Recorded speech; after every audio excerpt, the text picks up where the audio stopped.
The small town of Milford had always been quiet, perhaps a little too quiet for Emily, a young journalist who had recently moved in. It was supposed to be a fresh start after a broken relationship and a few months of burnout. The apartment she'd rented was cozy, with big windows overlooking the street. But tonight, something felt off. It was just after midnight when her phone rang. Startled, she glanced at the screen. No number. A chill ran through her. No one should be calling her at this hour, especially from an unknown number. She hesitated. Maybe it was a wrong number, or worse, a prank. She took a deep breath and answered, trying to sound calm. Hello? The line was silent. Not even the faintest sound. No breathing, no static, just eerie silence. She waited, unsure of what to do. The seconds dragged on, and her fingers gripped the phone tighter. Then, a voice whispered, almost drowned by the static, "I'm watching you." Emily's heart skipped a beat. The voice was cold, almost mechanical, but unmistakably human. It sent a jolt of fear through her body. She pulled the phone away from her ear, staring at the screen. The call had ended. Her pulse hammered in her chest as she tried to process what had just happened. Was it a prank? Was someone messing with her? Bang! A loud noise came from the hallway outside her apartment door. Her blood ran cold. She stood motionless, straining her ears, trying to decipher what it was. Her apartment was on the second floor. Who could be out there at this time of night? She waited, her breath shallow. Nothing. Her phone buzzed again, and she jumped. The same unknown number. Trembling, she picked it up. Hello? Her voice shook, barely audible. This time the voice was clearer but colder, closer.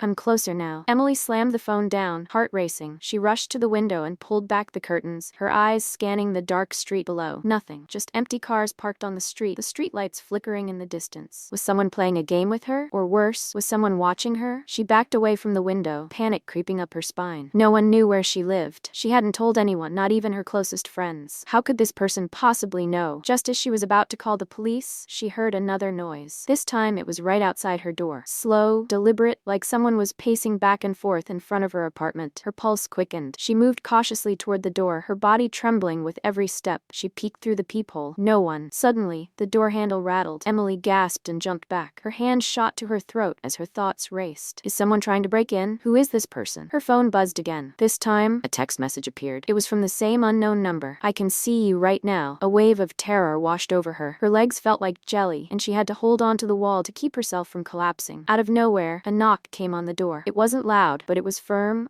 urgent. Emily, came a voice from the other side, low and frantic. She froze. It was a voice she didn't recognize, but it sounded strangely familiar. Her instincts screamed at her to stay away, but she couldn't stop herself from unlocking the door and cracking it open just a little. Standing there was a man, tall, with sharp features and eyes that gleamed with fear. His face was pale, his clothes disheveled. He looked like he'd been running. You have to listen to me. They're watching both of us, he whispered, glancing nervously over his shoulder. What? Who are you? Emily asked, her voice barely a whisper, eyes darting to the empty hallway behind him. He glanced at her phone. You've been getting calls, haven't you?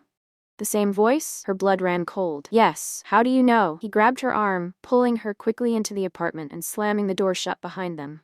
I've been getting them too. Same number, same message. They know everything. They're everywhere. You have to listen closely. Emily stepped back, horrified. Who's doing this? Before he could answer, there was another knock at the door. Then another, more insistent. Bang, bang, bang. Suddenly, the lights flickered, and everything went dark. The only thing Emily could hear was her own racing heartbeat and the distant sound of someone moving in the hallway. The whisper came again, but this time, louder, closer. I'm already inside. Moral of the story. The scariest monsters aren't the ones that lurk in the dark. They're the ones that can slip into your life, unnoticed, and watch you from the shadows.